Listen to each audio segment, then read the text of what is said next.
Quel grand Dieu tu es.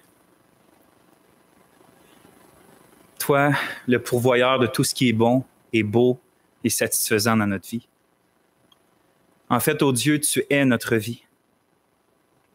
Sans toi, on n'a absolument rien, même si on possède des choses.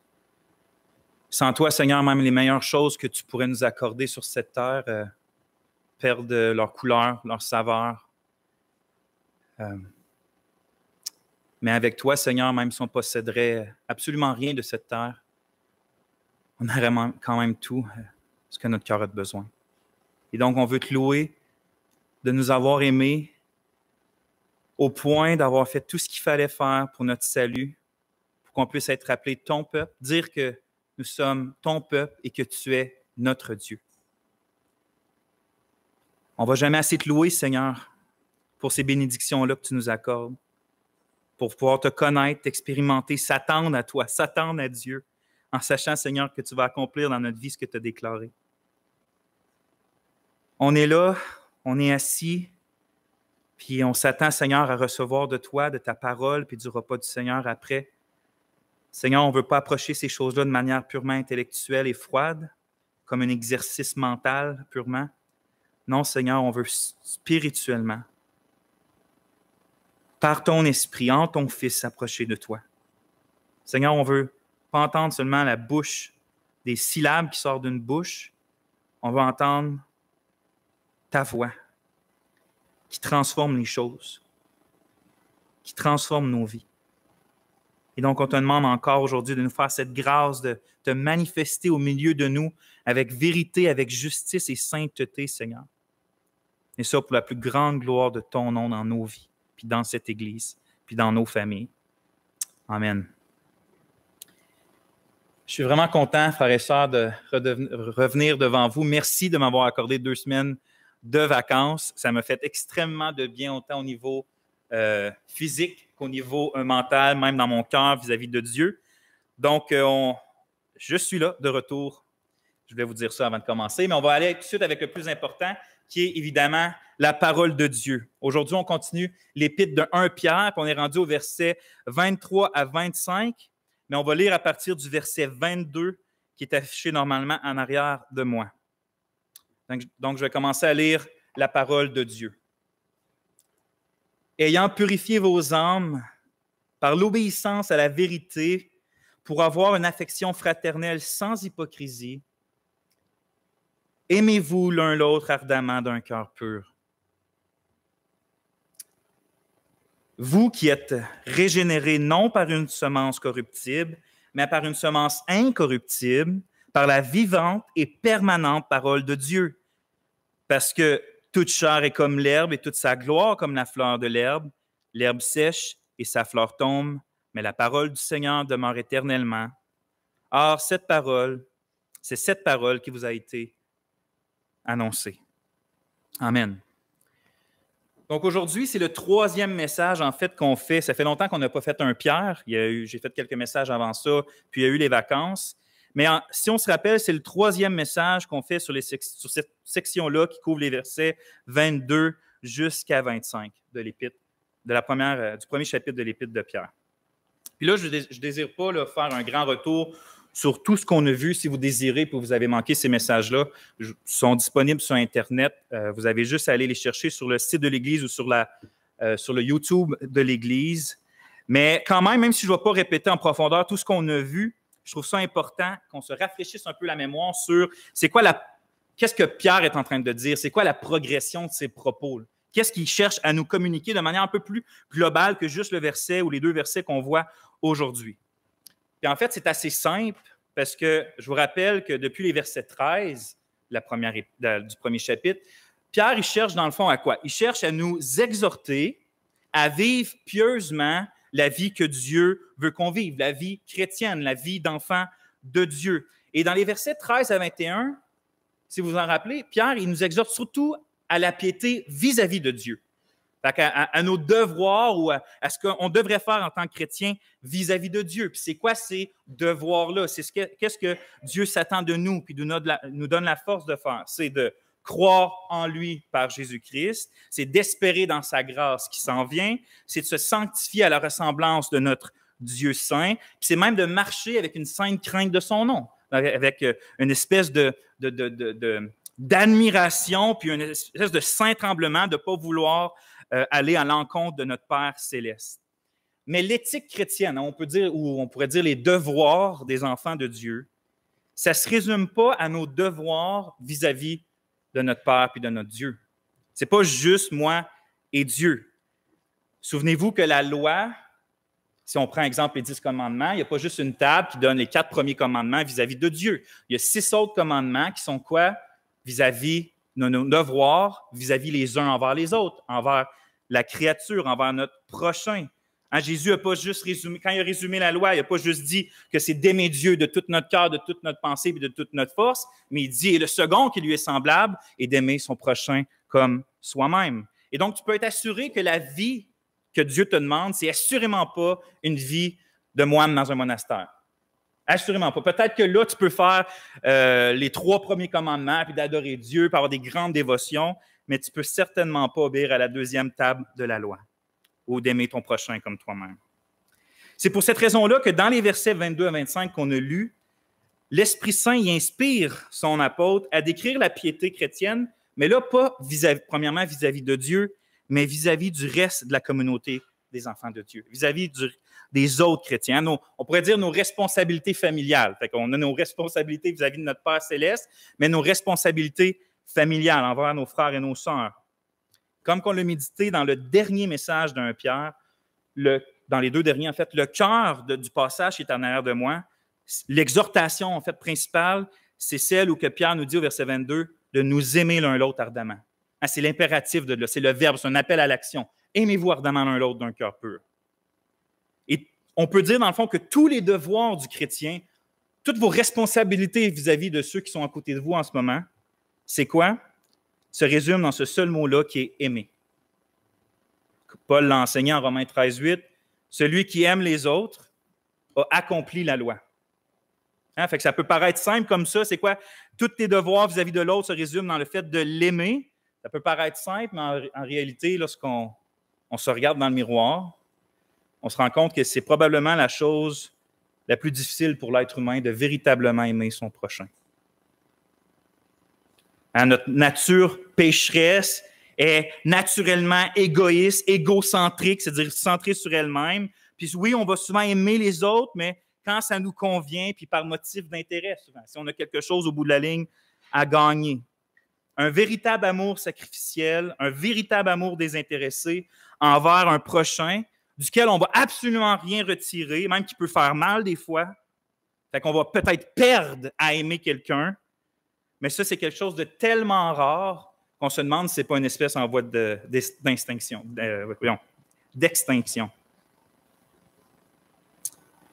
On pourrait même se demander peut-être que si le plan du Seigneur, qui est quoi?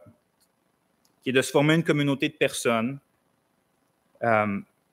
qui sont différentes les unes des autres, on pourrait se demander si c'est vraiment un bon plan. Parce que regardez, si souvent, on peut juste prendre la cellule la plus petite là, de la communauté, qui est le mariage, si souvent c'est juste 2 personnes, un homme et une femme, puis juste même s'il y a 2 personnes, si souvent on va avoir de la misère à s'entendre sur des banalités de la vie quotidienne. Fait que tu as juste 2 personnes différentes, bon, mais juste 2, puis on a tellement de misère à s'entendre des fois sur des choses de la vie quotidienne. Puis là, Dieu, lui, ce qu'il propose de faire, ce qu'il fait, c'est de former pas juste un peuple avec 2 personnes, mais de former avec plusieurs hommes, plusieurs femmes, autant des jeunes que des vieux, des riches, des pauvres, des forts que des faibles, des érudits, des simples, des gens de toutes les couleurs, de toutes les langues, de toutes les cultures. Et donc, de prendre tout ce ramassis de gens-là différents, puis de dire que l'élément ou la caractéristique première qui va décrire ou manifester que c'est son peuple, c'est que ces gens-là aussi différents vont s'aimer l'un l'autre véritablement. Ça va être une des caractéristiques où on va voir que ça, c'est le peuple que Dieu est en train de se faire. Et donc, quelqu'un pourrait se dire qu'en regardant la nature humaine, que ce que Dieu se propose de faire, c'est mission impossible. Mais ça serait une mission impossible si ce n'était pas Dieu qui formait ce peuple-là. Parce que le Seigneur ne fait pas juste prendre des gens différents, les mettre d'un tapon, puis dire « aimez-vous ». Ce n'est pas juste ça que Dieu fait. C'est une chose. Oui, Dieu met des gens en tapon, puis oui, il leur commande de s'aimer, Mais au verset 22 du texte en arrière de moi, on voit que Pierre nous enseigne que Dieu n'a pas juste mis des gens tapons, mais il a purifié. Il a purifié nos cœurs dans le but précis de nous rendre aptes à nous aimer sincèrement, à aimer sincèrement les frères et sœurs qui sont dans la foi. C'est pour cette raison-là qu'au verset 22, il peut dire « Aimez-vous l'un l'autre d'un cœur pur ». Pourquoi d'un cœur pur? Parce qu'on a été purifié par Dieu, par le sang de Jésus. Et donc, en fait, si on continue à lire notre passage, on se rend compte que ce n'est pas la seule raison pourquoi le peuple de Dieu peut vraiment s'aimer, pourquoi tu peux vraiment aimer la personne à côté de toi dans l'Église. Puis c'est le passage qu'on va méditer aujourd'hui.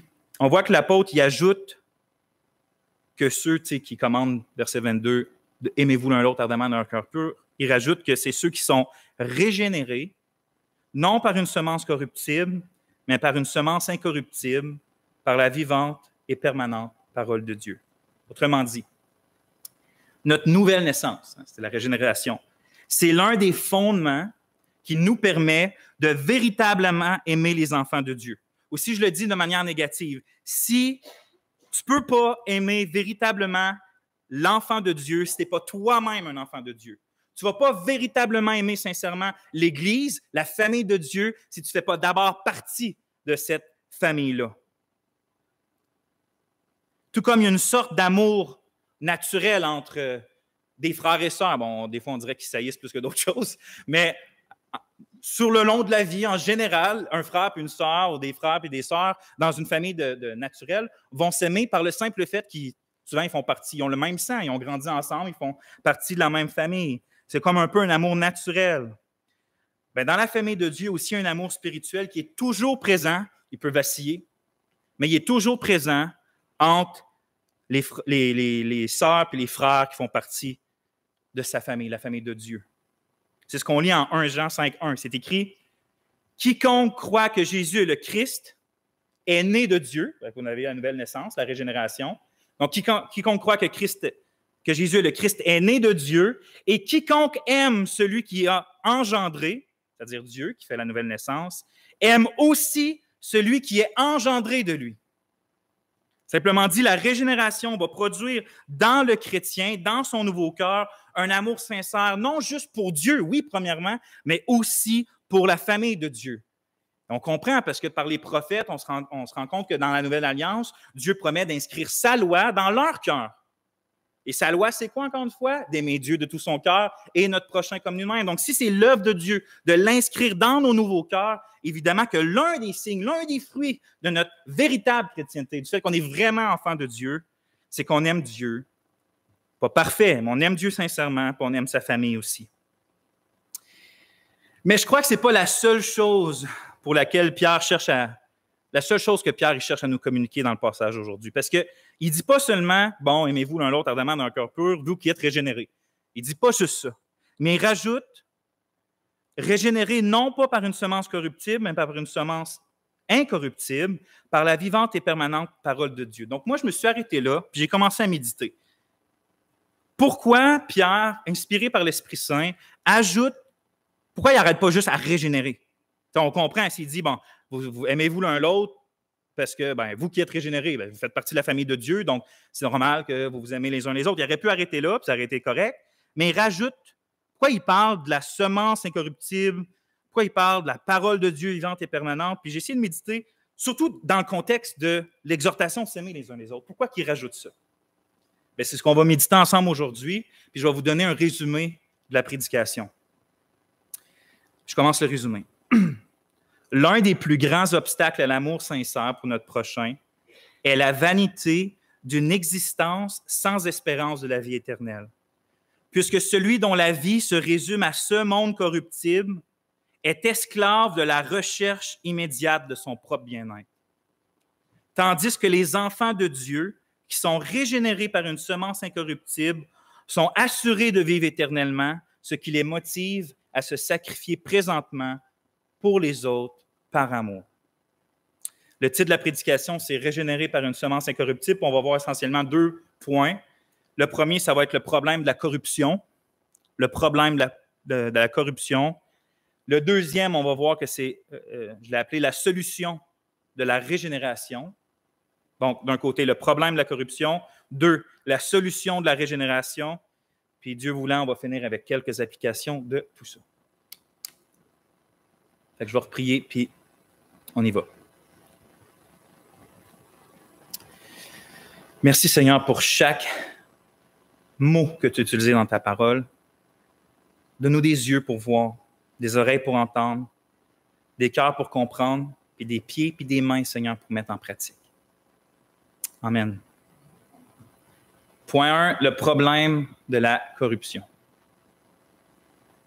La première chose que je vais vous faire remarquer dans notre passage, c'est le contraste que Pierre fait entre deux choses. D'un côté, il y a ce qu'il appelle la semence corruptible, puis de l'autre côté, il y a ce qu'il nomme la semence incorruptible. Il met ça en contraste.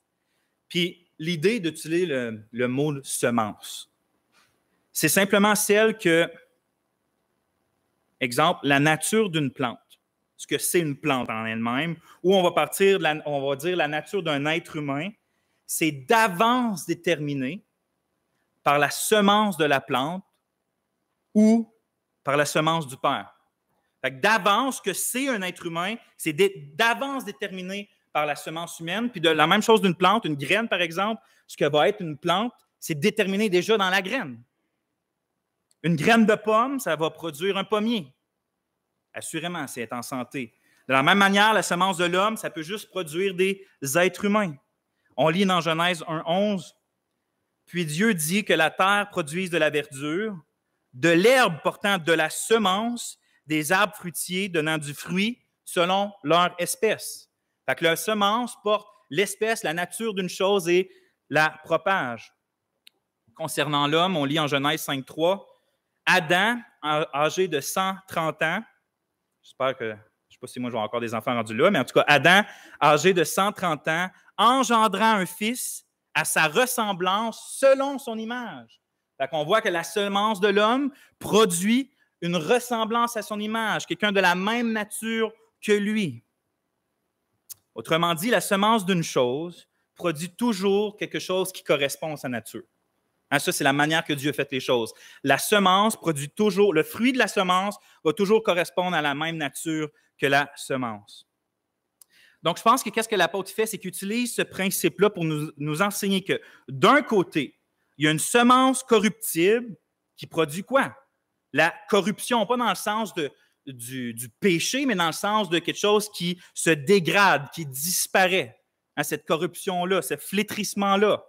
Donc, ce qui est corruptible produit la corruption, tandis que de l'autre côté, il y a une semence incorruptible. Qu'est-ce qu'elle produit, elle? On va le voir aujourd'hui. Elle produit une vie permanente. Elle produit quelque chose d'incorruptible.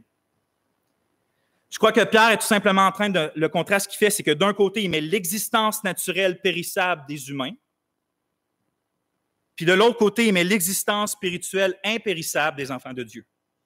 Fait que d'un côté, tu as l'homme naturel, il y a une vie corruptible dans le sens périssable, puis elle ne peut que produire ça. Tandis que de l'autre côté, tu as en plus de ça des enfants de Dieu, des hommes et des femmes que Dieu va régénérer pour une existence impérissable. Simplement dit, tous les êtres humains ont été naturellement engendrés par la semence corruptible de leur Père terrestre. Tous les êtres humains passent par là, à part le Seigneur Jésus-Christ. Tandis que les chrétiens ont en plus été spirituellement engendrés par la semence incorruptible de leur Père céleste, qui on voit dans le passage est la parole de Dieu, l'Évangile. Et pour qu'on saisisse un peu plus c'est quoi la bénédiction indescriptible, de pouvoir dire, frères et sœurs, que nous sommes engendrés par une semence incorruptible, que nous sommes les enfants de Dieu, qu'on a expérimenté, nous qui croyons en Christ, la nouvelle naissance. Bien, je voulais, pour premier point, qu'on médite davantage l'absolue vanité d'une vie humaine qui se résume qu'à cette terre. C'est-à-dire une vie humaine, mais qui est purement terrestre. L'apôtre Pierre, je pense, c'est ce qu'il fait. Quand au verset 24, c'est pas lui qui écrit ce qui commence à être en guillemets, c'est qu'il cite Ésaïe 40, les versets 6 et 8. Il cite un prophète de l'Ancien Testament, puis je pense qu'il veut montrer le résultat d'une vie humaine qui est purement terrestre, que ça produit la semence corruptible. Il écrit « Toute chair est comme l'herbe, et toute sa gloire comme la fleur de l'herbe sèche et sa fleur tombe. Isaïe, autant que Pierre, il compare, dans le fond, il dit que toute chair, c'est quoi ça? C'est absolument tous les êtres humains, toute chair, du meilleur jusqu'au pire, ben, sont comme de l'herbe. Qu'est-ce qu'il cherche à communiquer?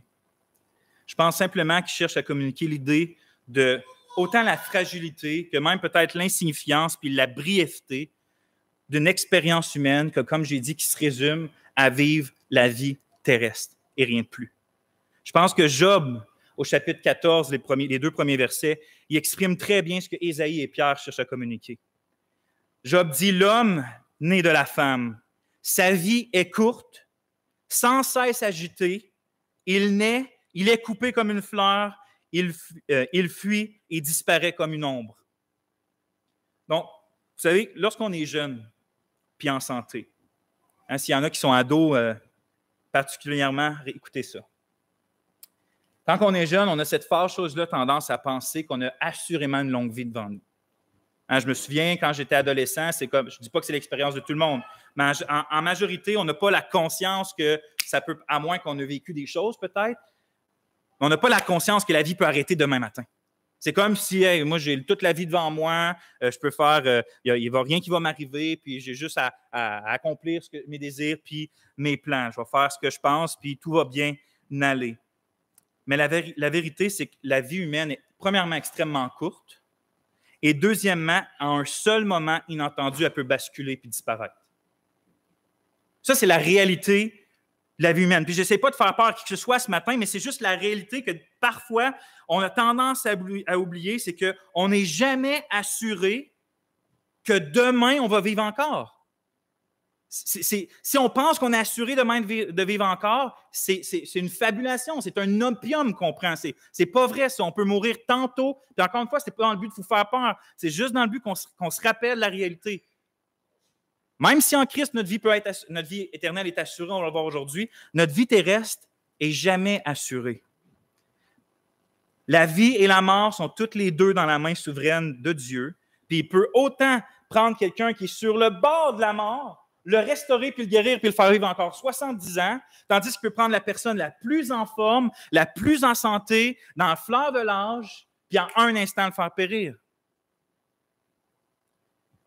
Même, on va dire, même dans le cas qu'on vivrait longtemps, en bonne santé, jusqu'à 100 ans, puis en bonne santé. Peut-être qu'il y a quelqu'un qui va dire, ouais, 100 ans, c'est un bel accomplissement, ça. Mais est-ce que c'est vraiment tant un bel accomplissement que ça? Pierre et Ésaïe ne comparent pas seulement l'homme à une herbe qui sèche, mais ils comparent aussi toute la gloire de l'homme à la fleur qui tombe. Autrement dit, l'être humain, oui, il peut accomplir des belles choses, puis il en accomplit des belles choses durant toute son existence, mais au bout du compte, tout ce qui a fini par produire, même les meilleures choses, tout comme lui, vont disparaître. Lorsque l'Ecclésiaste dans la Bible, il se plaint que tout n'est que vanité, il n'est pas en train de dire qu'il n'y a rien de beau qui est fait ou accompli par les hommes sur la terre. Il est simplement en train de communiquer que si notre vie se résume à cette terre, ce n'est que vanité parce que toute chose de cette terre va finir par rouiller, se corrompre et disparaître, tout comme notre propre existence. Vous savez, l'argent et les biens qu'on met parfois tant de peine à acquérir tout le long de notre vie, à quoi que ça nous sert quand la mort nous surprend? Toute l'anxiété que parfois on va mettre à essayer d'être le plus en santé possible à tout prix, à quoi ça nous sert quand nos jours vont être accomplis? La gloire, la reconnaissance, l'amour des autres que des fois on va chercher désespérément jusqu'à s'en rendre malade. Est-ce que ça, c'est utile lorsqu'on est dans le cercueil? J'ai connu, moi, un homme, il y a plusieurs années. C'est un homme que j'aimais beaucoup, que je respectais. Il avait entre 50 et 60 ans. Puis, mais sa vie, à lui, tournait principalement alentour de la recherche du plaisir, de la beauté physique, puis de la reconnaissance des autres. C'est un homme qui paraissait bien. C'est un homme qui avait un poste louable, appréciable dans la société même. C'est un homme qui faisait quand même du bien aussi alentour de lui. Mais sa recherche, c'était vraiment le plaisir, la beauté, puis la reconnaissance des autres. Il s'entraînait 7 jours par semaine pour se muscler.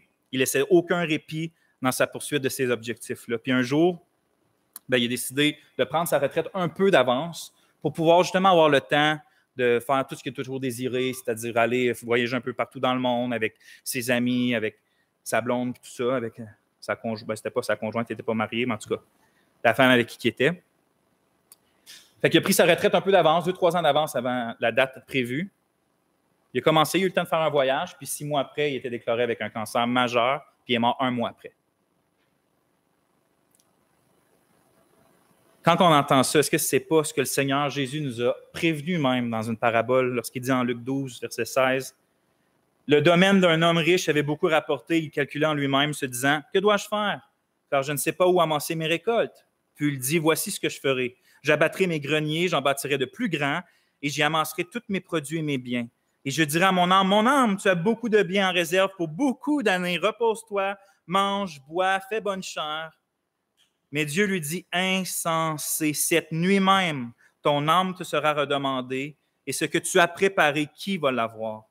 Il en est ainsi de celui qui amasse des trésors pour lui-même et qui n'est pas riche quant à Dieu. » Est-ce que Dieu est en train de dire que prévoir des choses, puis avoir une entreprise ou avoir une belle maison, c'est des choses condamnables? Absolument pas. On le voit par les Écritures. Ce qui condamne, c'est l'attitude de la personne qui ne pense qu'aux choses terrestres puis qui ne cherche pas à être trouvée en Dieu pour quand il va passer l'autre bord. C'est l'attitude de la personne qui dit « Hey, j'ai la vie devant moi. » sans s'enquérir de la volonté peut-être de Dieu dans sa vie. C'est pour ça qu'une vie vécue sans l'espérance de la vie éternelle qu'on va voir plus tard, c'est une vie, frères et sœurs, qui nous rend esclaves du présent puis de la recherche des plaisirs passagers. Une vie sans espérance de la vie éternelle, c'est une vie qui nous rend esclaves du présent. Puis je me dis, comment ça pourrait être autrement que ça? Si ma seule vie se résume à une existence, on va dire de maximum 100 ans, dans laquelle le malheur peut me frapper à n'importe quel moment sans que je m'y attends, pourquoi moi, je vais sacrifier à mon détriment mon précieux temps, ma précieuse santé, mon précieux argent pour le bonheur des autres? Si ma vie n'est que ma vie, puis il n'y a rien d'autre après pour moi, pourquoi je vais sacrifier le peu de temps, le peu de choses que j'ai réussi à faire, mon seul corps que je vais avoir pour le bien des autres? Si on a juste une vie frêle à vivre, qui est extrêmement courte, mais comme dit l'apôtre, mangeons et buvons, car demain nous mourrons. C'est la seule chose, on va dire, logique à faire, ou normale plutôt. Il n'est donc pas surprenant, frères et sœurs, que dans l'Occident du monde, où Dieu et sa loi et son Christ sont de plus en plus rejetés, ce n'est pas une surprise qu'il y a de plus en plus de jeunes personnes qui ne veulent ni se marier ni avoir d'enfants, qui ne veulent même pas avoir d'enfants. C'est pas surprenant parce que avoir des enfants puis se marier, ou se marier et avoir des enfants, ça nécessite beaucoup trop d'amour et de sacrifice pour une génération qui est sans Dieu et sans espérance dans le monde. Est-ce que tu comprends mieux pourquoi dans Hébreux 2,15, c'est écrit que Jésus-Christ délivre ceux qui, par crainte de la mort, étaient pendant toute leur vie tenus en esclavage? Par crainte de la mort, ils étaient toute leur vie tenus en esclavage, parce qu'une appréhension de la mort, de regarder la mort sans l'espoir de la vie éternelle en Jésus-Christ, ça nous rend réellement esclaves de la poursuite vaine du moment présent puis du moi. Puis la poursuite du moi, c'est l'opposé absolu de l'amour fraternel que Pierre nous commande d'avoir au verset 22. Si tu vis que dans le présent et que pour toi, ou que toute chose tourne en orbite autour de toi, mais c'est l'opposé. Tu ne peux pas aimer véritablement les frères et sœurs ou les gens autour de toi. Le problème, c'est qu'on a tous été engendrés par une semence corruptible, puis qu'étant corruptible nous-mêmes, on ne peut que produire que ce qui est corruptible aussi. Autrement dit, il n'y a aucun moyen pour l'être humain de changer sa propre nature périssable en une nature spirituelle impérissable. Ce n'est pas en notre pouvoir de pouvoir produire ça en nous.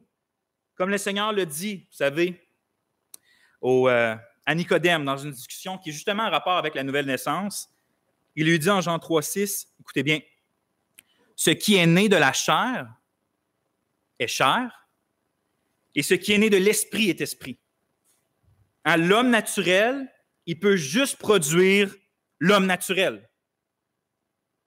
Il n'y a jamais un homme, mettons, normal, ou même prenez le meilleur des chrétiens, il va se marier, puis il va avoir un enfant, puis que cet enfant-là, quand il est produit, c'est un chrétien. Il est conçu chrétien. L'homme naturel ne peut pas produire l'homme spirituel. Ou pour le dire d'une autre manière, en fait, je l'ai déjà dit d'une autre manière. Mais regardez, Jésus rajoute que ce qui est né d'esprit est esprit. Donc, c'est qui peut produire le spirituel? Seulement l'Esprit de Dieu. Mais c'est ça en même temps notre misère. C'est une bonne nouvelle pour nous, c'est sûr. Mais d'abord, c'est une misère parce qu'il nous faut, Jésus nous dit, absolument naître de nouveau pour entrer dans le royaume de Dieu. Il va même dire qu'il faut absolument être né d'en haut pour voir le royaume de Dieu. Et Paul va rajouter aussi en 1 Corinthiens 15, 53 qu'il faut que ce corruptible, en parlant de nous, notre corps, revête l'incorruptibilité et que ce mortel revête l'immortalité. Donc, il faut être né de nouveau pour rentrer dans le royaume de Dieu, puis il faut que notre corruptible, si on veut hériter du royaume de Dieu, parce que le corruptible ne va pas hériter l'incorruptible, il faut que notre corps soit changé incorruptible, mais ces deux choses-là, la nouvelle naissance puis l'incorruptibilité, vous pouvez parcourir toute la terre, aller écouter les meilleurs enseignements que vous voulez, lire tous les livres, vous n'allez jamais trouver une manière de pouvoir vous changer comme ça. Jamais vous allez pouvoir faire naître de nouveau. C'est impossible, un enfant dans le ventre, il ne se fait pas naître, il ne se conçoit pas dans le ventre. C'est quelque chose d'extérieur à lui. De la même manière, il n'y a aucun homme qui peut se faire naître de nouveau, se concevoir spirituellement. Mais en même temps, si c'est ça la grande misère, à nous, c'est une joie indescriptible. Je parle de nous, les croyants, parce que le seul qui pouvait autant engendrer la vie spirituelle que de transformer ce qui est corruptible en incorruptible, bien, il s'est penché vers nous, frères et sœurs, puis il nous a fait une miséricorde qu'on va être pour l'éternité à célébrer. Et ça m'amène à mon deuxième point, qui est la solution de la régénération. La solution de la régénération. Parce qu'en effet, on est vraiment les plus privilégiés, frères et sœurs. Parce que Pierre, il écrit, il écrit qu'on n'a pas été régénéré par une semence corruptible, mais par une semence incorruptible, par la vivante et permanente parole de Dieu. Et donc, Dieu nous a engendrés de nouveau, frères et sœurs. Pas physiquement, évidemment, mais spirituellement. On n'est donc plus des morts vivants, c'est-à-dire des gens vivants de corps, à quelque part, mais morts spirituels. On n'est plus des morts vivants qui vivent une existence qui est que poursuite insatiable d'un bonheur passager. On se promène, on est à moitié vivant parce qu'on est mort spirituellement, fait qu'on cherche du bonheur, on a soif, on a faim, on est comme des zombies qui cherchent puis qui jamais est satisfait jusqu'à temps qu'on meure. Ça, c'est avant Christ. Mais nous, on n'est plus comme ça.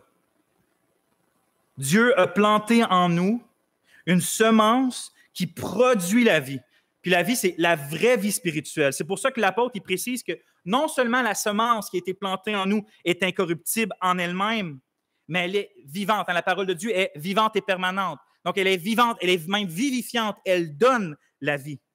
C'est une semence spirituelle qui produit la vie spirituelle. Et donc, lorsque notre Seigneur Jésus, il nous enseigne, par exemple, en Jean 3,16 ou ailleurs, que ceux qui croient reçoivent la vie éternelle.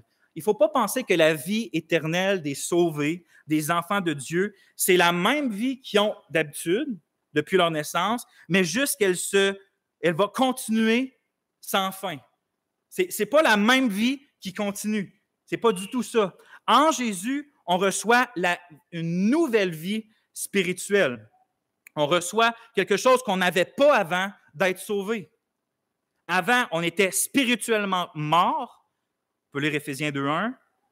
Mais maintenant, en Christ, il dit que nous vivons. C'est donc réellement une nouvelle vie qui est produite par l'Esprit de Christ qui va animer l'âme des enfants de Dieu. C'est pour ça que Pierre, il va jusqu'à parler d'engendrement. C'est une mise au monde que Dieu fait. C'est quelque chose qui n'était pas là, qui produit. Jésus lui parle de nouvelle naissance ou une naissance d'en haut, fait qu'elle vient d'ailleurs. Puis Paul va jusqu'à parler, lui, pour parler de la même réalité, il va parler d'une nouvelle création même. En 2 Corinthiens 5,17, ça dit « Si quelqu'un est en Christ, c'est une nouvelle création. » Le mot « création » est significatif parce que c'est quelque chose qui n'était pas là avant, en quelque sorte. Fait que la vie, tous les chrétiens, on a donc reçu la grâce sublime qui s'appelle la régénération. Nous avons reçu une nouvelle vie, la vie de Christ. Mais le but de Pierre, c'est pas tant de nous parler de la régénération elle-même. Ça, il le fait plus, ou on l'a vu davantage au verset 3 du premier chapitre. Il dit qu'on a été régénérés, on a parlé là. Donc là, il mentionne, mais je pense qu'il veut plus nous démontrer que par cette nouvelle naissance-là, on reçoit les mêmes caractéristiques que la semence par laquelle on a été engendré. Je m'explique. Rappelez-vous ce qu'on a vu tantôt.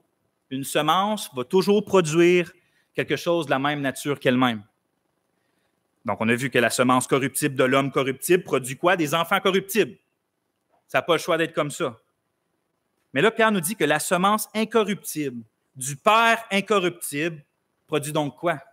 Des enfants incorruptibles. Une vie incorruptible. C'est vers là que je pense que Pierre veut diriger nos pensées. Il veut nous faire comprendre que ce que Dieu a utilisé pour nous faire naître de nouveau, ce qu'il appelle la semence incorruptible, en fait une semence incorruptible qui est vivante et permanente.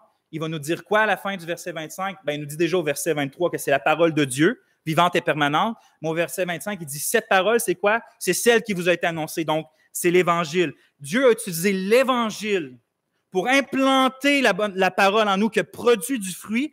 Mais je pense que qu'est-ce que Pierre cherche à communiquer, c'est que si cette semence-là, qui est incorruptible, vivante et permanente, Dieu l'a utilisée pour nous faire naître de nouveau, bien, on est en nous et produit une nature qui lui est semblable, c'est-à-dire une nature incorruptible, vivante et permanente. En d'autres mots, bien-aimés de Dieu, la nouvelle vie que Dieu a plantée en vous par l'écoute de l'Évangile, elle ne peut pas se flétrir, elle ne peut pas se corrompre, et elle ne peut pas se perdre. Autrement dit, vous êtes, pour vous qui croyez en Christ, puis qui avez été régénérés, des enfants de Dieu pour l'éternité, puis il ne peut pas être autrement que ça. C'est incroyable parce que la meilleure motivation que Pierre a trouvée pour nous motiver à l'amour, c'est encore une fois de nous assurer que la grâce qu'on a reçue est ferme et est là pour demeurer pour toujours. Parce que je vous rappelle que juste dans le mot incorruptible, c'est un peu le mot préféré de Pierre dans son épître. Simplement, dans le premier chapitre, il va le nommer constamment, ce mot-là, incorruptible. Je vous rappelle vite fait. Il nous dit qu'on a été lavé puis racheté par le sang incorruptible de Jésus. Au verset 3, 4, 5, il va nous parler d'un héritage céleste incorruptible. Là, il nous parle qu'on a été régénéré par une semence incorruptible qui implicitement produit en nous une nouvelle vie qui est aussi incorruptible. Et si, frères et sœurs, ce seul premier chapitre-là de l'Épître de 1 Pierre vous assure pas puis vous convainc pas de l'absolue certitude que vous n'allez jamais perdre votre salut en Jésus-Christ, je ne sais vraiment pas qu'est-ce qui peut vous convaincre. Parce que c'est ce que Pierre se démène à faire, de nous assurer, chapitre 5, que cette grâce dans laquelle nous sommes est la véritable grâce de Dieu et qu'elle ne périra jamais. Je crois vraiment qu'en parlant de notre nouvelle nature incorruptible, Pierre, c'est ce qu'il cherche à faire, à rassurer nos cœurs de l'espérance certaine qui est la nôtre. Parce que voyez-vous, on l'a déjà vu, mais la vérité que Dieu communique dans l'Épître d'1 Pierre, ce n'est pas seulement qu'on a un héritage futur qui nous est réservé, mais que Dieu nous garde aussi pour cet héritage-là. Il n'y a absolument aucun des enfants de Dieu que Dieu a engendré par l'Évangile qui va être reperdu ou perdu ou détruit. Il est écrit à propos de Jésus dans Ésaïe 8, 18. « Voici, moi et les enfants que l'Éternel m'a donnés. » Puis on lit en Jean 6, 39, du même Jésus, c'est lui qui parle, « La volonté de celui qui m'a envoyé, c'est que je ne perde rien de tout ce qu'il m'a donné, mais que je le ressuscite au dernier jour. » Fait que Dieu a donné des âmes au Christ, que Christ est venu sauver, puis la volonté du Père pour Christ qui va accomplir assurément, c'est qu'il n'y en a pas aucun de ceux-là qui se perdent et qu'au dernier jour, il va tous les ressusciter. La semence en eux est incorruptible. Et donc, notre régénération, c'est l'un des fondements sur lesquels on peut... En fait, je vais lire ma phrase comme je l'ai écrit. Notre régénération est donc l'un des fondements sur lesquels nous pouvons avoir une espérance certaine de la vie éternelle dans le royaume de Dieu. C'est pour ça qu'au verset 3 que j'ai nommé, du même chapitre, Pierre il dit « Dieu nous a régénérés pour une espérance vivante. C'est parce qu'on possède cette espérance-là, comme un ancre solide de l'âme, que maintenant, on est en mesure d'aimer véritablement les gens que Dieu place devant nous, et particulièrement les enfants de Dieu dans la foi. Parce que, comme on l'a vu, une vie qui est sans espérance rend les sacrifices de l'amour trop coûteux. C'est trop coûteux, si on n'a pas l'espérance de la résurrection, d'aimer véritablement les gens. Parce que si j'ai ni Dieu, puis si je n'ai pas le royaume de Dieu, mon temps, ma santé puis mon argent, c'est absolument tout ce que je possède. Parce que je n'ai rien d'autre que ça, en vérité. C'est les choses les plus précieuses que je possède. Ma vie, mon temps, mon corps. Fait que pourquoi le sacrifier pour les autres si j'ai que ça? Parce qu'après ça, je n'aurais plus rien. Mais au contraire, si je possède assurément le Dieu infiniment satisfaisant, et c'est le cas pour les chrétiens, et si on possède des bénédictions spirituelles dans les lieux célestes qui sont en Christ, et c'est le cas, c'est quoi de sacrifier des choses corruptibles alors que je possède absolument tout ce qui est incorruptible? C'est parce que j'ai l'assurance de vivre pour l'éternité que je peux maintenant, par amour sincère, sacrifier du temps pour mon prochain. C'est parce que j'ai l'assurance d'être pleinement récompensé pour tout le bien que je vais avoir fait sur la terre par la foi, que je peux maintenant, par amour sincère, faire du bien à mon prochain, même si je n'ai pas de retour de lui. C'est parce que j'ai l'assurance d'avoir un nouveau corps incorruptible que je peux maintenant, par amour sincère, sacrifier ma force et ma santé pour le bien de mon prochain. C'est parce que j'ai l'assurance d'avoir le cœur infiniment satisfait dans l'éternité que je peux maintenant, par amour sincère, sacrifier mes biens puis mon argent pour le bien de mon prochain. Et donc, l'espérance chrétienne est l'une des grandes motivations de l'amour chrétien. L'espérance, l'assurance du chrétien, c'est l'une des grandes motivations de l'amour chrétien. C'est le témoignage qu'on lit en Hébreux 13, 32, où c'est écrit « Mais souvenez-vous des jours précédents, durant lesquels, après avoir été éclairés, vous avez enduré un grand combat de souffrance, soit étant offert en spectacle avec des opprobes et des persécutions, soit en vous associant à ceux qui étaient ainsi traités. En effet, vous avez montré de la compassion pour les prisonniers et vous avez accepté avec joie d'être dépouillés de vos biens, écoutez bien, sachant que vous avez pour vous-même des biens meilleurs et permanents. » Et donc, comment ça, les chrétiens à qui l'auteur écrit qu'eux ont eu assez d'amour pour être prêts à souffrir pour la cause du Christ, d'avoir de la compassion pour les prisonniers, d'être prêts à être dépouillés de leurs biens et même avec joie, c'est quoi leur secret? C'est parce qu'ils savaient qu'ils possédaient pour eux-mêmes des biens meilleurs et permanents, c'est-à-dire l'héritage céleste qui s'en vient. Et donc, je répète, l'espérance chrétienne, c'est l'une des grandes motivations de l'amour chrétien. Et si tu veux davantage être en mesure d'aimer ton époux qui a un caractère difficile, c'est rare que ça arrive, mais mettons que ça t'arrive. Médite alors davantage sur les grâces spirituelles assurées que tu possèdes en Christ. Médite sur l'espérance qui t'est donnée. Si tu veux davantage être en mesure d'aimer les membres de ton Église locale qui sont d'un caractère difficile, médite alors davantage sur les grâces spirituelles assurées que tu possèdes en Jésus-Christ. Si tu veux davantage être en mesure de sacrifier par amour ton temps, ton épouse pour tes enfants, médite encore une fois davantage sur les grâces spirituelles assurées qui te sont données en Jésus-Christ. Si tu veux davantage être en mesure d'aimer tes professeurs, ton employeur, ton mari, tes parents, tes pasteurs, toute personne qui pourrait avoir l'autorité sur toi puis que ça ne te permet pas de faire tout ce que tu aimerais faire. Hein? Les ados, les enfants, des fois, nos parents nous empêchent de faire ce qu'on aimerait faire. Mais si tu veux davantage aimer ceux qui ont de l'autorité sur toi d'une façon ou d'une autre, encore une fois, médite davantage sur les grâces spirituelles assurées qui te sont données en Jésus-Christ. Et de cette espérance-là, va naître en toi la capacité de pouvoir aimer. C'est seulement lorsque le cœur du croyant est profondément rempli de la joie et de la sécurité que procure l'assurance de toutes les bénédictions qui sont promises par Dieu, que le cœur peut être enclin à travailler passionnément au bonheur des autres qui l'entourent, et ça pour la gloire de Dieu. Ça fait 45 minutes que je prêche, j'ai quelques applications. Je vais vous en donner une ou deux en tout cas. La première, par rapport à ce qu'on a vu aujourd'hui, considère souvent la brièveté et la fragilité de la vie humaine. Prends du temps à considérer assez souvent la brièveté et la fragilité de la vie humaine. Pas parce qu'on aime se faire peur, mais comme on a lu tantôt dans le psaume 90, verset 12, « Enseigne-nous à bien compter nos jours afin que nous appliquions notre cœur à la sagesse. » Vous savez, plus on va considérer la brièveté, la fragilité de notre vie, moins nos cœurs vont y chercher un refuge puis une sécurité. Parce que plus on va comprendre qu'il n'y a aucune sécurité, pas aucune satisfaction, puis que tout peut nous être enlevé à l'instant dans ce monde. Plus on médite la vanité, la brièveté de ces choses-là, moins notre cœur va chercher à y prendre refuge. Deuxième application, qui est un peu l'inverse. Oui, il faut considérer souvent la brièveté et la fragilité de la vie humaine, mais considère aussi souvent la gloire de la vie éternelle.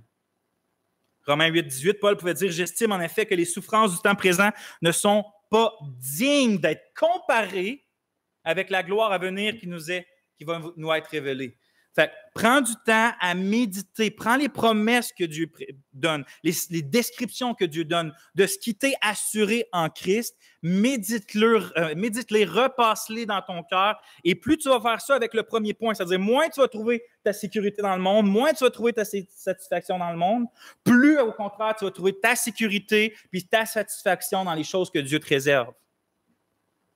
Et je finis avec une dernière application. Si tu veux que ton cœur soit dans le ciel, amasse-y tes trésors. Hein, c'est notre Seigneur qui dit dans le Sermon sur la montagne, chapitre 6, verset 19 de Matthieu, « Ne vous amassez pas des trésors sur la terre, là où la mythe et la rouille détruisent, et où les voleurs font effraction et dérobent. Mais amassez-vous des trésors dans le ciel, où la mythe ni la mythe ni la rouille ne détruisent, et où les voleurs ne font pas effraction ni ne dérobent. Car là où est ton trésor, là sera aussi ton cœur. » Et les trésors qu'on amasse au ciel, c'est les œuvres de la foi qui sont les fruits de l'amour puis de la justice puis qui font plaisir à Dieu. C'est-à-dire qu'on ne peut pas emmener rien avec nous. Qu'est-ce qu'on amène au ciel? On lit dans l'Apocalypse de quoi qu'on est vêtu. Évidemment, on est vêtu de la justice du Christ. C'est ça qui nous sauve. Mais on amène aussi avec nous les propres bonnes œuvres que Dieu nous a donné de faire. Les propres bonnes choses qu'on a faites vraiment par amour pour Dieu, puis par les autres, puis pour la gloire de Dieu, puis pour le bien des autres. Et donc, si c'est ça notre priorité, de servir Dieu, d'aimer Dieu, puis d'aimer notre prochain, nos cœurs vont être davantage vers le ciel, là où Dieu voit, où le Dieu qui voit, puis le Dieu qui donne des récompenses se trouve. Pensez, exemple, à ce que Jésus dit de, tu sais, prie pas devant les gens. Parce que ceux qui prient devant les gens, ils ont déjà leur récompense. C'est quoi? C'est qu'ils sont glorifiés par les hommes. C'est ça leur récompense à eux. Ils l'ont sur terre. Pourquoi? Parce qu'ils ne recherchent que les choses de la terre. Si tu recherches les choses qui sont dans les cieux, c'est-à-dire ton Père céleste, puisque celui-là seul donne, va dans le secret, toi seul, puis prie le Père qui voit dans le secret, puis lui qui voit dans le secret va te le rendre. Fait que c'est ça une manière d'avoir notre cœur dans les cieux, c'est de faire les choses ultimement et uniquement que pour Dieu, le seul qui nous voit, même lorsqu'on fait des choses que personne ne voit, que personne nous rend, que personne nous récompense sur la terre. Si on fait ça comme ça, notre cœur va être en haut, puis si notre cœur est en haut, notre vie, tant nos pensées, que notre corps va suivre là où on va. En fait, si notre trésor est en haut, notre cœur va être en haut, puis le reste de notre corps va suivre aussi. Fait qu'on va terminer là, puis on va prier, puis après ça, on va prendre le repas du Seigneur. Merci, Seigneur, pour ta parole. Je veux vraiment te louer de ce que tu nous donnes, des choses qui dépassent les paroles et les pensées. Oh Seigneur, si seulement on pourrait être davantage le cœur en haut, le cœur sur toi, les pensées dirigées vers toi. Tu nous as montré au fil de l'histoire, Seigneur, que c'est possible d'avoir les yeux fixés en haut, puis d'être détaché des choses de cette terre. Puis c'est possible d'avoir des possessions, d'avoir des familles, puis d'avoir des choses sans que ces choses-là deviennent des dieux. Seigneur, je te prie pour chacune des personnes qui est ici, que tu nous aides à être pleinement satisfaits dans notre merveilleux Jésus, puis que tu nous aides à voir davantage la fragilité de notre vie sur terre, mais l'absolue sécurité de notre vie dans les cieux. On prie ces choses-là dans le nom de Jésus. Amen.